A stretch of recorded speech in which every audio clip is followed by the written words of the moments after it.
इस कार्यक्रम के प्रायोजक कृषि एवं किसान कल्याण मंत्रालय एवं कृषि सहकारिता एवं किसान कल्याण विभाग।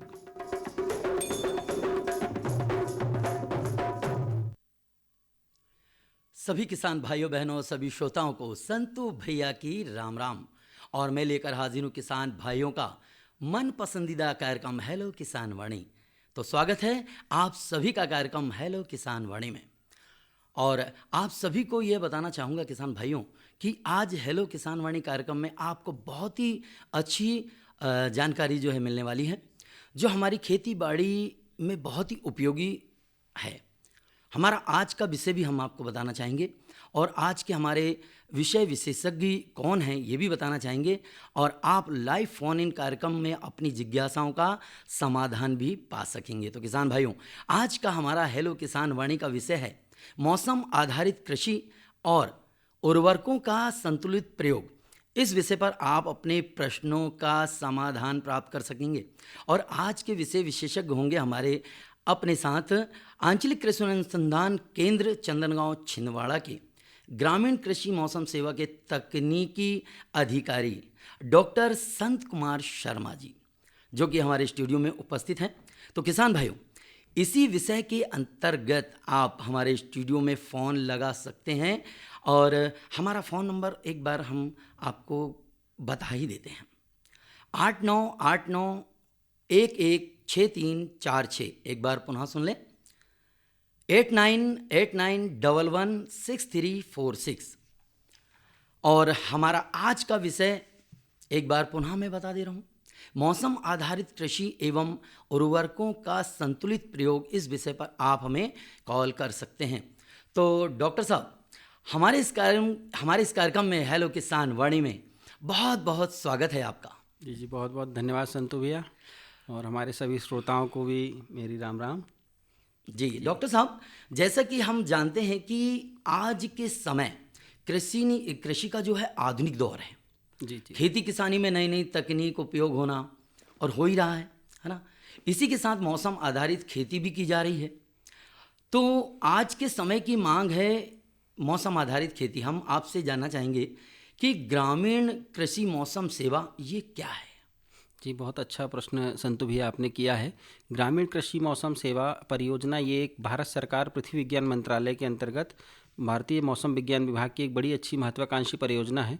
इसके तहत गांव-गांव तक कैसे मौसम की जानकारी पहुंचाई जाए, जी, इसलिए ये पृथ्वी विज्ञान मंत्रालय भारत सरकार के द्वारा ये परियोजना प्रारंभ की गई थी। ये 2005 में हमारे यहाँ स्टार्ट की गई थी और लगभग 20 सालों से निरंतर ये परियोजना हमारे यहाँ पर चल रही है। इसमें क्या है कि हम किसानों तक जो ग्रामीण मौसम की जानकारी कि दिन प्रतिदिन का कैसा मौसम होगा और मौसम के आधार पर किसानों को क्या करना है, जी, इसकी जानकारी हम किसानों तक पहुंचाते हैं। अच्छा। ये हर मंगलवार और हर शुक्रवार को हफ्ते में 2 दिन हमारे यहाँ से एग्रो एडवाइजरी जो है किसानों के लिए यहाँ से प्रेषित की जाती है कि कैसा मौसम रहेगा और उसके आधार पर क्या क्या कृषि कर्षण क्रियाएं हमें करनी चाहिए। जी। तो ये जानकारी वाकई में हमारे ग्रामीण कृषि मौसम सेवा में बिल्कुल पहुँचना चाहिए। डॉक्टर साहब, जैसे कि मौसम पूर्वानुमान के बारे में भी हमें और हमारे किसान भाइयों को भाई और भी मालूम होना चाहिए। पहले से भी हम तो बताते चले आ रहे हैं, पर फिर भी आज जब आप साथ में हैं तो हमने ये सुना है कि इसकी कई विधियां भी होती है। जैसे मेरे ध्यान में आ रहा है कि मध्य है, अल्प है और दीर्घ है ना। क्या कहना चाहेंगे? देखिए, मैं आपसे प्रश्न तो कर रहा हूँ, पर हमारे श्रोता जो हैं जी वो लाइन से शायद पहले प्रश्न ले लेते हैं, इसके बाद इसका उत्तर देते हैं। पहले प्रश्न ले लें श्रोता। हेलो हेलो हेलो हेलो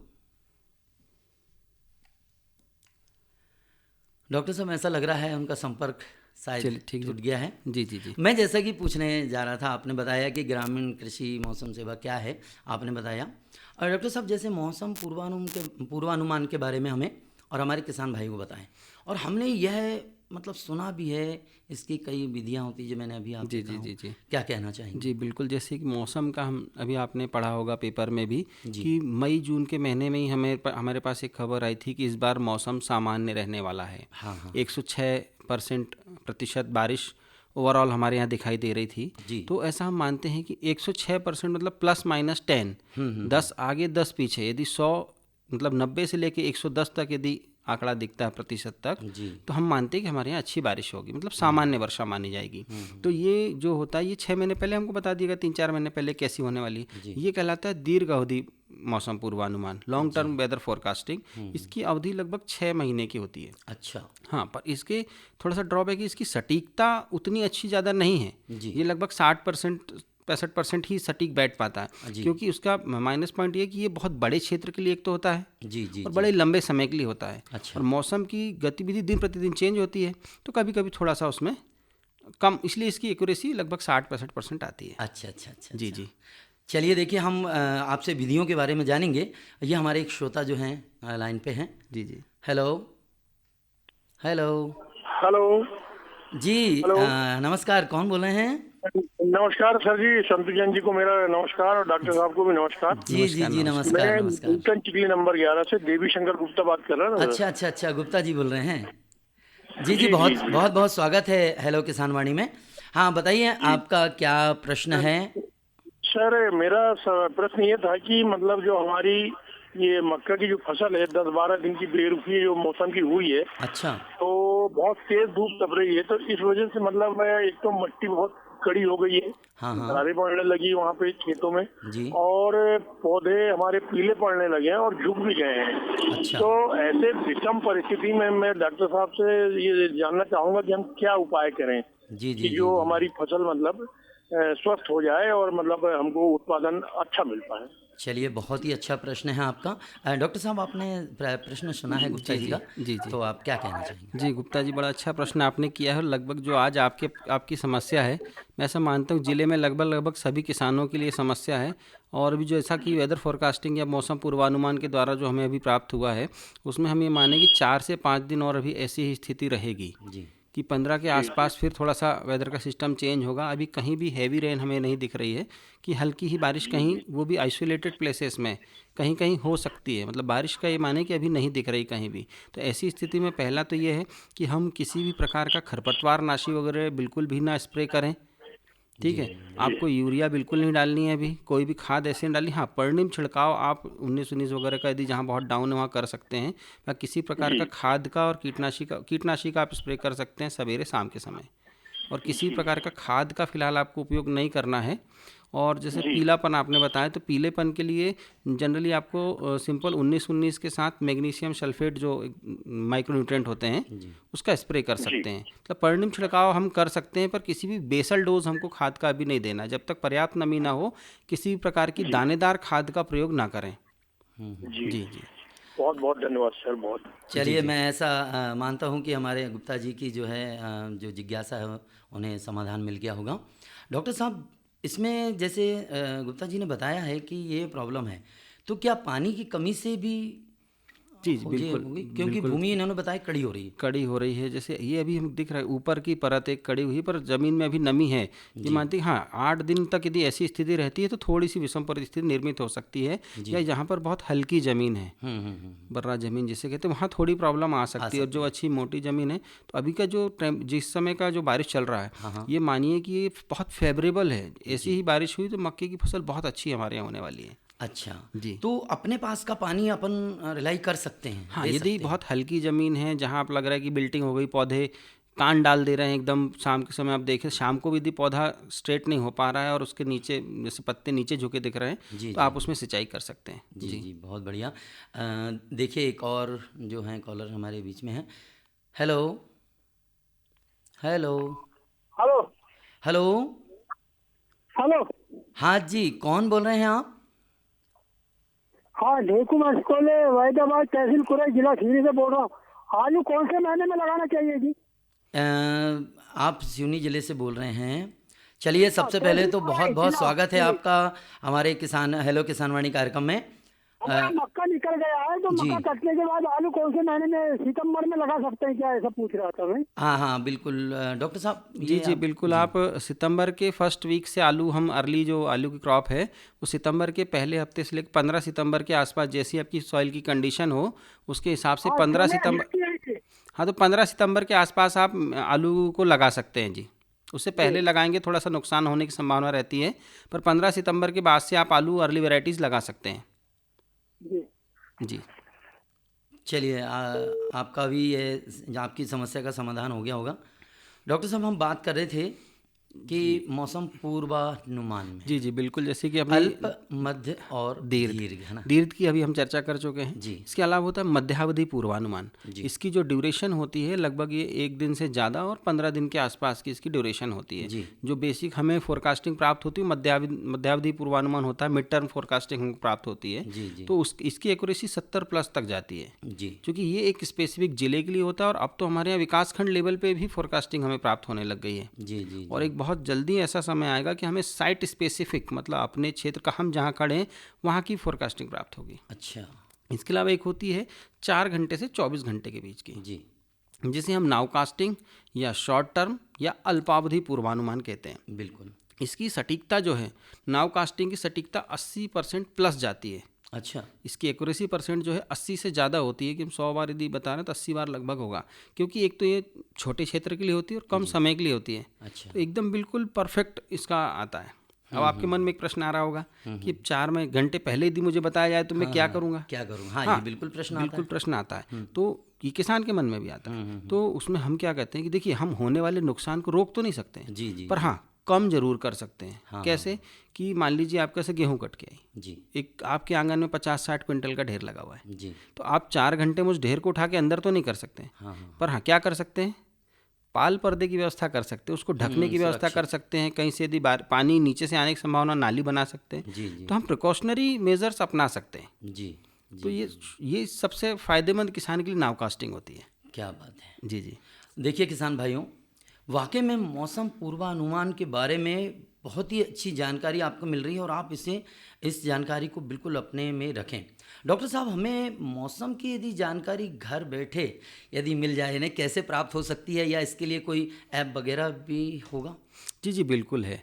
जैसे आज मैं मानता हूँ कि जो एक एंड्रॉयड मोबाइल जी कोरोना के बाद से लगभग स्टडी के चक्कर में हर घर है, जी जी तो मोबाइल सबके यहाँ है, तो उसमें हमको जानकारी मिल सकती है मोबाइल के माध्यम से। हाँ हाँ, वो मोबाइल का ऐप जो है जी, वो क्या है? कॉल आ रहा, कॉल ले लेते हैं फिर। अच्छा। जी जी हेलो हेलो हेलो जी, कौन बोल रहे हैं? जी नमस्ते सर जी, ग्राम बमनी लाला, पोस्ट परसोली से बात कर रहा हूँ सर, सतीश रघुवंशी। अच्छा सतीश भैया, बहुत बहुत स्वागत है भैया हेलो किसानवाणी में। जी, और मेरी बात हो रही संतू भैया से। हाँ हाँ बिल्कुल हो रही है। तो सबसे पहले तो मेरी तरफ से डॉक्टर साहब को बहुत बहुत धन्यवाद कि बहुत ही अच्छी जानकारियाँ दे रहे हैं और हम कार्यक्रम से जुड़े हैं किसानवाणी से। बहुत बहुत धन्यवाद जी, आपका भी, धन्यवाद आपने आपको भी। सुना। जी, जी। और विषय भी बहुत अच्छा है आज का कि मौसम आधारित कृषि। हाँ हाँ तो मेरा एक प्रश्न ये है कि जैसे भैया अभी क्या है, पानी आनी आ जाता है ज्यादा, कभी 2-4-8 दिन आता नहीं है, तो इसमें साली फसल में बहुत दिक्कत बनती है। तो मैं डॉक्टर साहब से ये पूछना चाहता हूँ कि मौसम के अनुसार यदि मतलब ये मौसम पानी ज्यादा हो रहा है तो इसमें कौन सी खेती के करें उस समय की, मतलब जिससे फसल अच्छी हो जाए। अच्छा। जी जी जी चलिए, बहुत अच्छा प्रश्न रघुवंशी जी आपने किया है। देखिए, जी क्रॉप चेंज कर लेना, हमारे पास बहुत जल्दी ऑप्शन नहीं है कि हम नई फसल ही चेंज कर दें। ये ऑप्शन मतलब इसको हम बहुत अच्छा विकल्प नहीं कहेंगे जी कि हम फसल ही चेंज कर दें। हाँ, हम फसल को लगाने का तरीका चेंज कर सकते हैं। बिल्कुल बिल्कुल। फसल चेंज करने की जगह हम फसल की वैरायटी स्पेसिफिक पे जाएं, जी और दूसरा उसके लगाने का तरीका, जी जो फसल लगाने का तरीका और समय, इसको हम चेंज कर दें तो हम उसी फसल में अच्छा लाभ ले सकते हैं। क्या? जैसे अभी मक्के में आप देख रहे होंगे कि 2-3 पद्धति आप हमारे यहाँ चलती हैं। एक फ्लैट स्विंग होती है जो समतल भूमि में हम बोनी करते हैं। जी एक होता है रिज फर होता है, एक होता है रेस्ड बेड। जी तो एक किसान कभी कभी एक भेड़ चाल चलते हैं, जो रेस्ट बेड तो रेस्ट बेड ही रेस्ट बेड, तो वैसा नहीं करना। हमें अपनी मिट्टी की स्थिति को देखते हुए और खेत की स्थिति कि कहाँ पर जल भरा है, वहाँ कैसे बोनी करनी है। जैसे आपकी यदि हल्की भूमि है, हमें वहाँ पर बिल्कुल भी बेड बना के बोनी नहीं करनी है। हल्की भूमि हमें फ्लैट स्विंग करनी है, और जहाँ पर काली मिट्टी है, पानी पकड़ने वाली मिट्टी है, जल भरा होता है, वहाँ पर निश्चित तौर पर हमें रेस्ड बेड एक तकनीक है जिसमें हम बेड बना के उसके ऊपर मक्के की सोइंग करते हैं। तो हमें उसमें रेस्ड बेड तकनीक से फिर बोनी करनी है। जी और जल निकास की उचित व्यवस्था करें। क्या होता है, जब हम बोनी के पश्चात आड़ी लाइनें जब बनाते हैं जी तो उससे जो फ्लैट लाइन सीधी वाली आती है वो कहीं ना कहीं पैक हो जाती हैं, तो जल भराव होने लग जाता है। तो पहली जब बारिश हो, जैसे ही हमें जल भराव दिखे, उचित जल निकास का प्रबंधन करें और नालियाँ ज़रूर बनाएं खेतों से पानी निकालने के लिए। जी जी जी जी। तो सतीश भैया, आपकी समस्या का समाधान हो गया होगा। चलिए डॉक्टर साहब, बहुत अच्छे अच्छे प्रश्न जो हमारे श्रोता जो हमसे जुड़े हैं वो कर रहे हैं हमसे, और मेरे भी प्रश्न आपसे चल रहे हैं। जी जी। कि जैसे मैंने अभी श्रोता के पहले मैंने आपसे पूछा था कि भाई घर बैठे यदि हमें कोई जानकारी मिल जाए, जी जी, जैसे बिल्कुल जाना ना पड़े, हाँ कोई ऐप बिल्कुल होगा, उसका बिल्कुल। नाम भी देखिए होगा। हमारे पास जो मोबाइल है, इसे सिर्फ हम गाने सुनने या फिर टीवी देखने का माध्यम ना बनाएं, बड़े काम की चीज़ है भैया ये। जी जी जी जी मोबाइल जो है ना, ये मतलब ये मान के चलिए कि ये आपका एक गाइड है एक प्रकार का आपका। जी जी आप इसमें सब कुछ मिलता है। आप चाहे दो माध्यम है, पहला तो आप हमसे व्हाट्सएप के माध्यम से जुड़कर सीधे हम जानकारी दे देंगे। जी। यदि हम वो भी नहीं है तो सीधे हमको अपने मोबाइल के प्ले स्टोर पर जाना है, उसमें मेघदूत या मौसम, अच्छा। दो हमारे ऐप हैं जो भारत सरकार पृथ्वी विज्ञान मंत्रालय के द्वारा बनाए गए हैं। जी। बिल्कुल फ्री ऑफ कॉस्ट है, कोई इसकी कॉस्टिंग नहीं है। जी इस ऐप में जाके हम अपना पूरा रजिस्ट्रेशन करके और 5 दिन के मौसम की जानकारी और मौसम के आधार पर कृषि संबंधी सलाह, जी, दोनों चीज़ हमको इसमें प्राप्त हो जाती है। बहुत बढ़िया, बहुत जी जी, ठीक है। जी, तो इसको हम आराम से अपने घर बैठे मौसम या मेघदूत ऐप को डाउनलोड करें और मौसम की जानकारी घर बैठे लेते रहें। क्या बात है। जी जी। देखिए किसान भाइयों, वाकई में कितनी सुविधा हमारे लिए मतलब हो गई है कि आपको कहीं आना नहीं पड़ेगा, कहीं जाना नहीं पड़ेगा। यदि आप थोड़ा सा भी अपने मोबाइल में ये काम की चीज़ें निकाल लें तो आपको घर बैठे मौसम की जानकारी मिल जाएगी। डॉक्टर साहब, हमारी बात तो चल रही है अभी मौसम आधारित कृषि को लेकर, है ना। अभी आगे 4-5 दिन का जो मौसम हमारी कृषि के लिए वो कैसा रहेगा, जैसे बोलते हैं मौसम पूर्वानुमान आप बताएंगे कि आगे 2-4 दिन के बाद या अभी जो चल रही स्थिति क्या ऐसी बनी रहेगी, या थोड़ा सा बारिश वगैरह का भी चांस है कि हमारी फसलों के लिए? जी जी, अभी 4 से 5 दिन तो बहुत ज़्यादा बारिश के चांस नहीं है हमारे यहाँ जी। क्योंकि अभी फ़िलहाल कोई भी ऐसा सिस्टम एक्टिव हमारे क्षेत्र के वहाँ पर नहीं दिख रहा है कि ऐसा कुछ हो सके करके। जी, तो अभी बारिश की संभावना फ़िलहाल हमारे यहाँ पर नहीं दिखाई दे रही है। ऐसा? जी जी। तो चलिए, बारिश की समस्या दिख रही है तो इसमें अब पानी की तो ज़रूरत फसलों में थोड़ी होगी, तो हमारे जिनके पास पानी होगा वो दे जी सकते जी, जहाँ बिल्कुल हल्की ज़मीन है, बहुत ज़्यादा पथरीली ज़मीन है, जी। यदि पानी की सुविधा है तो हम कर सकते हैं। बाकी जो डी ब्लैक सॉइल है, पानी पकड़ने वाली ज़मीन, उनमें बिल्कुल भी हमें सिंचाई नहीं करनी है अभी। अच्छा डॉक्टर साहब, बहुत ही अच्छी जानकारी जो है हमारे श्रोता तक और किसान भाइयों तक आपकी जा रही है। देखिए एक और कॉल हमें आ रहा है, हमारे श्रोता हमसे जुड़े हैं। Hello hello hello. जी हेलो, कौन बोल रहे हैं आप? हाँ सर, नमस्कार। हेलो आकाशवाणी। हाँ हाँ, हेलो किसान वाणी से हेलो आकाशवाणी से ही बोल रहे हैं। हेलो किसान वाणी कार्यक्रम में बहुत बहुत स्वागत है आपका। आपका नाम बताइए और कहाँ से बोल रहे हैं? मेरा शुभ नाम रामादीन ग्राम कोटलवादी से बोल रहा हूँ। अच्छा अच्छा, रामादीन जी, है ना। बहुत बहुत स्वागत है। बताइए, आपने विषय सुना है और क्या प्रश्न है आपका? आपकी आवाज जानी पहचानी लग रही है, आप जैन साहब बोल रहे हैं? हाँ, संतू भैया बोल रहे हैं हम आपके। जी, बहुत बहुत स्वागत है। बताइए, मैं डॉक्टर साहब बैठे हैं, आपके जो प्रश्न हैं। जी डॉक्टर साहब को मेरा नमस्कार। नमस्कार नमस्कार जी। सर मैं ये पूछ रहा था कि अभी कुछ दिनों से बारिश हुई नहीं है, मक्की की फसल लगी हुई है, जी जी तो उसमें कुछ इल्ली वगैरह का थोड़ा प्रकोप दिख रहा है। जी जी जी, तो बिल्कुल ये समय जो होता है, ये कंडीशन हम ये मान के चलते हैं कि ये इल्ली के लिए बड़ी फेवरेबल हो जाती है। क्योंकि आप देख रहे होंगे उसके जो शीर्ष हैं, पौधे के शीर्ष जो होते हैं टॉप में, आपको पत्ते ऐसे कटे से दिख रहे होंगे। कभी कभी हमें उसकी इल्लियों की वीड भी दिखाई देती है, उसमें फंगस सा दिखता है ऊपर की ओर। जी जी, तो ये समस्या भी बड़ी आएगी क्योंकि जब मौसम खुला हुआ रहता है तो इनके लिए बिल्कुल फॉल आर्मीवर्म क्या होता है, ये बिल्कुल शीर्ष पे होता है, मक्के के टॉप में लगता है। जी जब रेगुलर बारिश होती है तो टॉप में पानी भर जाता है, जी तो इसकी संख्या कम हो जाती है। लेकिन जब ऐसी स्थिति उसे खुला मौसम मिलता है तो ये बिल्कुल फ्री हो जाता है। जी। और चूंकि अभी जस्ट कुछ दिन पहले किसानों सब ने यूरिया डाले तो बड़े बहुत हरीमा बहुत ज़्यादा है, पौधे सॉफ्ट हैं, तो ये बहुत ज़्यादा है। जब खुला मौसम इसके बाद मिलेगा तो एकदम ज़्यादा संख्या बढ़ती है। तो ऐसी स्थिति में आपको उसमें एक दवाई का स्प्रे करना पड़ेगा, इमामेक्टिन बेंजोएट। आप लिख लीजिए दवा जो सर बता रहे हैं डॉक्टर साहब। ठीक है, 10 ग्राम प्रति पंप की दर से इमामेक्टिन का आपको स्प्रे करना है।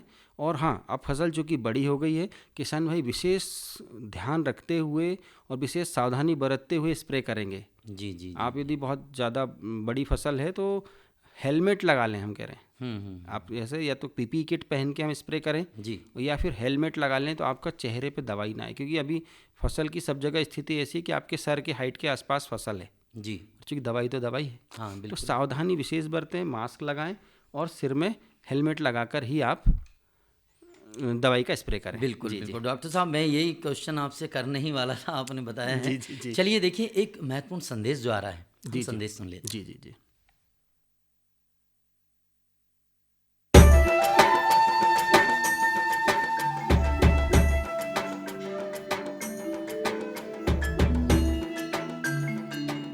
ये जो हरे भरे पेड़ और उन पर लगे गुच्छेदार फल दिखाई दे रहे हैं, ये वास्तव में हमारे किसान भाइयों के आर्थिक और सामाजिक जीवन में सुख समृद्धि के रंग भरने की क्षमता रखते हैं।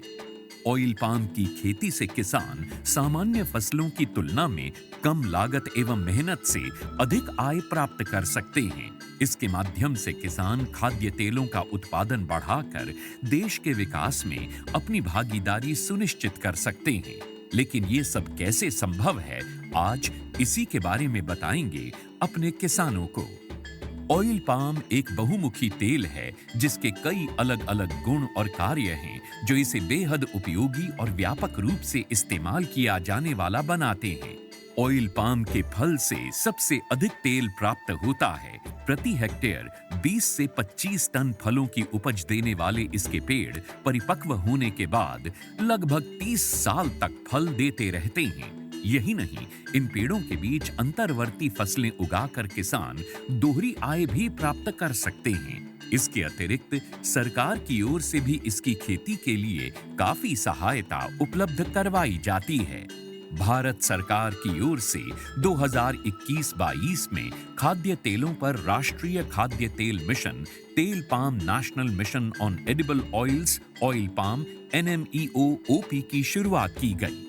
इसके अंतर्गत किसानों को ऑयल पाम की पौध सामग्री, अंतर्वर्ती खेती एवं रखरखाव, ड्रिप सिंचाई, डीजल, बिजली, सोलर पंप सेट, बोरवेल, फल कटाई उपकरणों एवं पुराने पौधों की पुनः रोपाई के लिए सब्सिडी प्रदान की जाती है।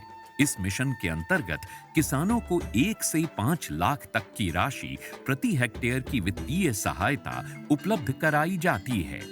सरकार द्वारा ऑयल पाम की पौध सामग्री के लिए 20 से 29 हज़ार रुपये प्रति हेक्टेयर की सहायता मिलती है।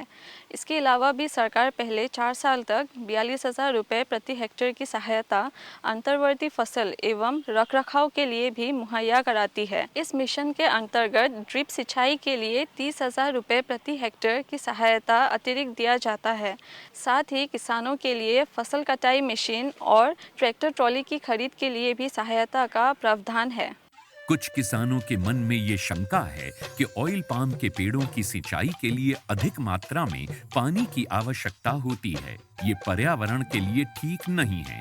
कुछ ये भी कहते हैं कि ये धरती के उपजाऊपन के लिए भी हानिकारक हैं। किंतु जिन किसानों को ऑयल पाम की खेती से आज लाखों रुपए की वार्षिक आय प्राप्त हो रही है, उनका कहना है कि ये सारे संचय निराधार हैं। ऑयल पाम का खेती में धान और गन्ने से कम पानी लगता है। इसमें गवर्नमेंट का तरफ से ड्रिप सिंचाई के लिए पैसा भी दिया जाता है। मैंने 2015-16 से ऑयल पाम की खेती की है और इससे पर्यावरण को कुछ नुकसान है ही नहीं। और इनका जो पेड़ पौधा होता है, इनसे हम मल्चिंग भी यूज करते हैं और इनका यूज से हम काफ़ी सारा ज़मीन में नमी लेते हैं। और इनके अंदर इंटरक्रॉप जो है, जो कपास वगैरह लगाते हैं तो हम डबल गुण आय लेते हैं और अच्छा रहता है। ऑयल पाम की खेती के लिए मुझे सरकार ने पौधे सीडलिंग देते हैं। वो जब बड़ा हो जाता है, जो फल जो देता है, हर महीने सरकार उसी फल खरीदने के लिए एक रेट बना के देते हैं। वहीं रेट पे कंपनी खरीद लेते हैं। मैं काट के इकट्ठा कर देता हूँ, कंपनी उठा के लिए जाते हैं। ऑयल पाम के लिए सरकार उत्पादों की तत्काल खरीद करती है। साथ ही सरकार एक वायबिलिटी मूल्य भी घोषित करती है, ताकि यदि भाव अचानक गिर जाए तो उस अंतर का भुगतान सरकार किसानों को करती है। सच तो ये है कि ऑयल पाम की खेती हमारे किसानों को और अधिक समृद्ध और ग्रामीण अर्थव्यवस्था को और अधिक सशक्त बना रही है। आप भी इसकी खेती और सरकारी सहायता का लाभ उठाएं और अपनी आर्थिक स्थिति को बेहतर बनाएं।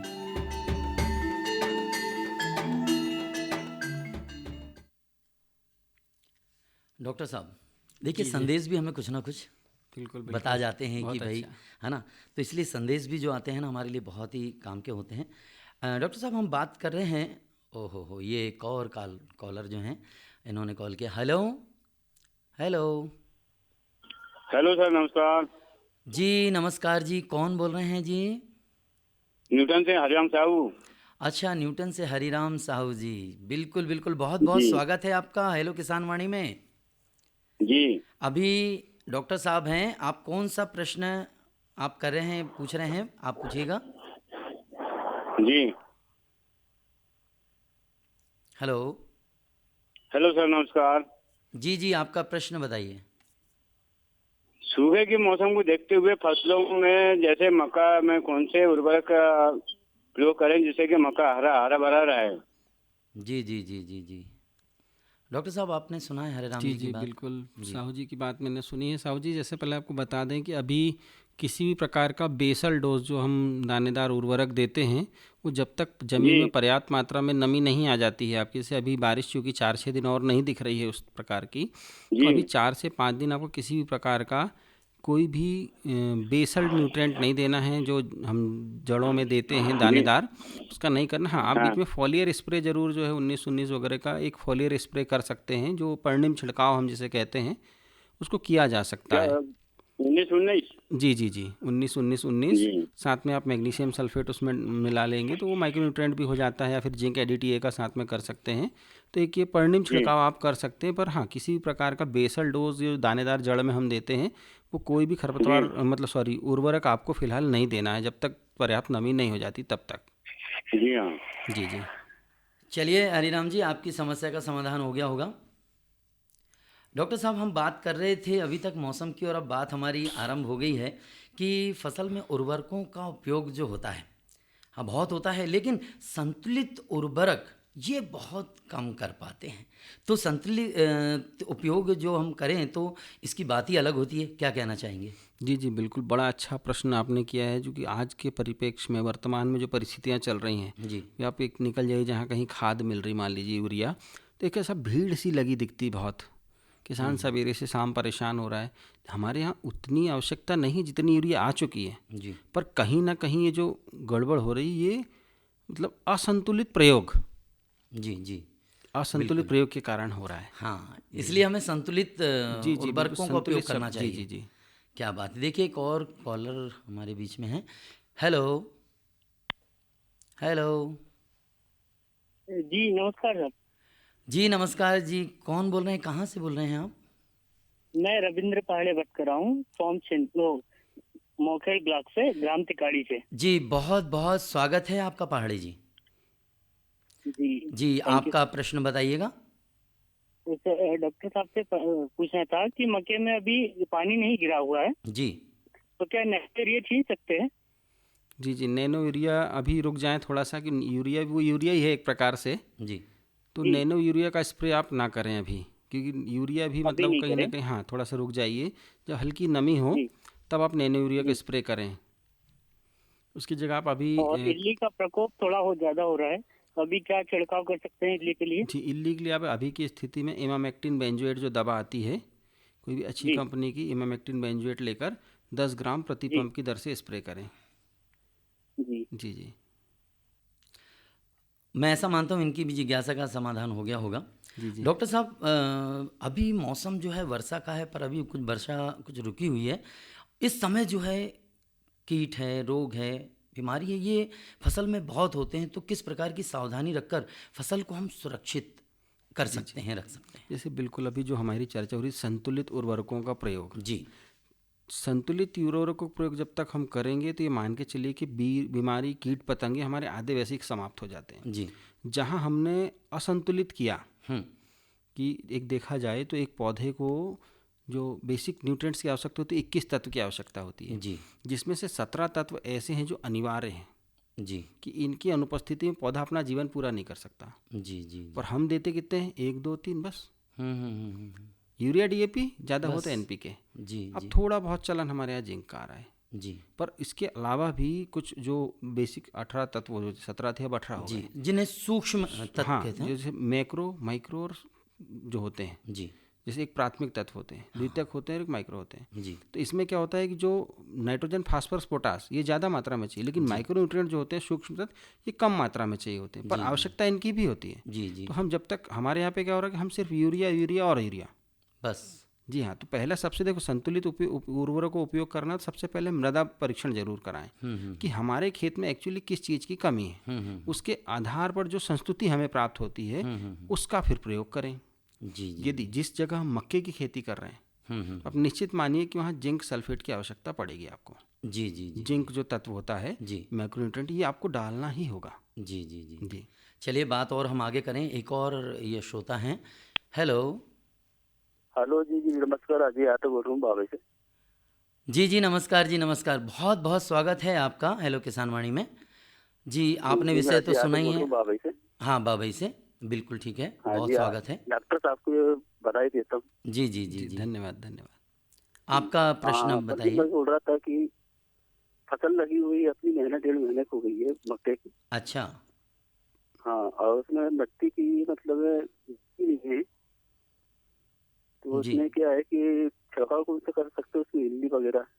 अच्छा, इल्ली वगैरह के लिए ठीक है डॉक्टर साहब। जी जी बिल्कुल। इल्ली के लिए अभी जैसे हमने बताया था इमामेक्टिन बेंजोएट जो दवा होती है, हाँ जी, बहुत बढ़िया अपने फॉल आर्मी वर्म के लिए बहुत अच्छा कंट्रोल इसका है।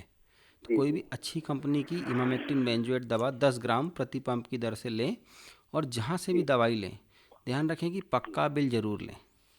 तो इससे आपको ठगने की जो संभावना है वो कम हो जाती कम है। होगी, बिल्कुल पक्के बिल पे आपको ख़राब सामान कोई दुकानदार नहीं देगा। जी, जी, तो जहाँ से भी आप दवाई लें उसका बिल लें, और दवाई स्प्रे करते समय विशेष रूप से सावधानी अवश्य बरतें।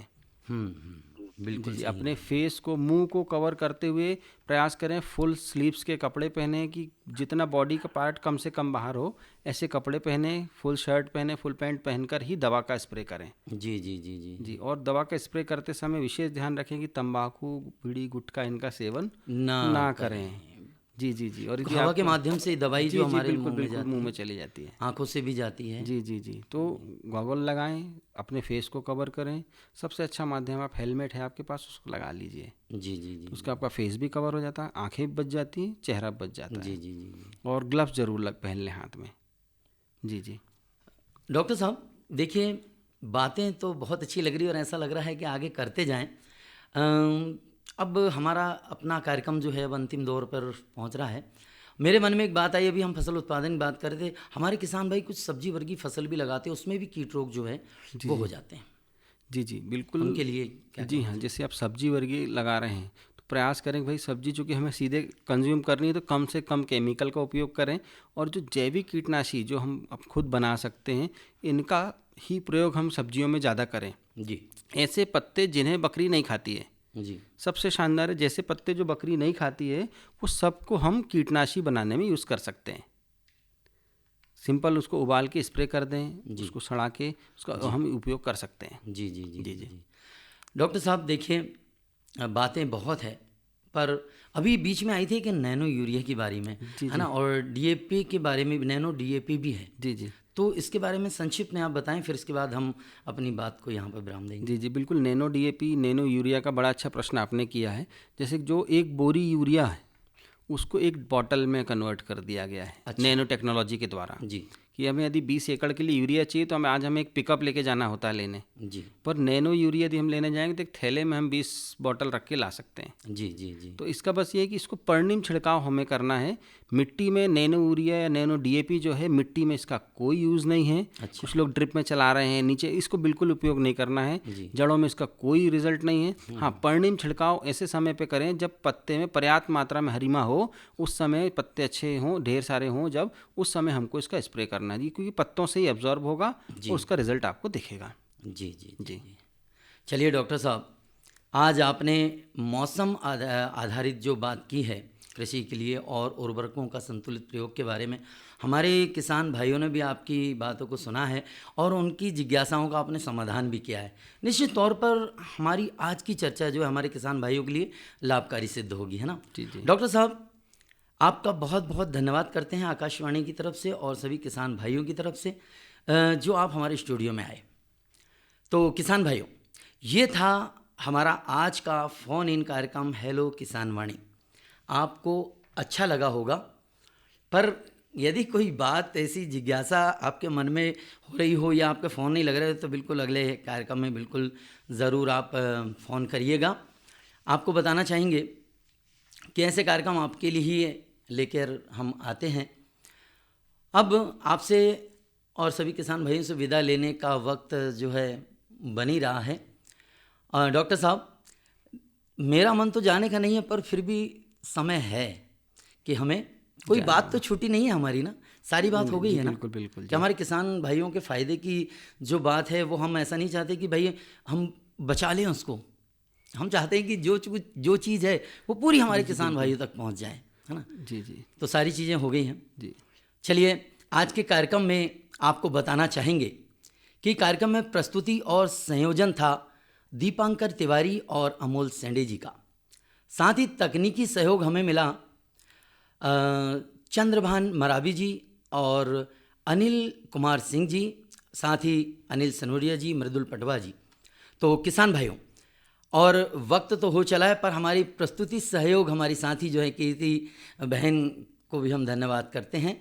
और अब आज के हेलो किसान वाणी के हमारे मेहमान तकनीकी अधिकारी ग्रामीण कृषि मौसम सेवा के आंचलिक कृषि अनुसंधान केंद्र चंदनगांव छिंदवाड़ा के डॉक्टर संत कुमार शर्मा जी और सभी किसान भाइयों बहनों से विदा लेने की घड़ी आ गई है। डॉक्टर साहब, आपसे विदा लेने का वक्त आ रहा है, तो सभी किसान भाइयों बहनों को संतू भैया की राम राम करने से पहले एक बात कहते हैं, आप स्वस्थ रहें, मस्त रहें, खुश रहें, अपना व अपने परिवार का ध्यान रखें। आप सभी को कहते हैं संतू भैया की राम राम। जय जवान जय किसान।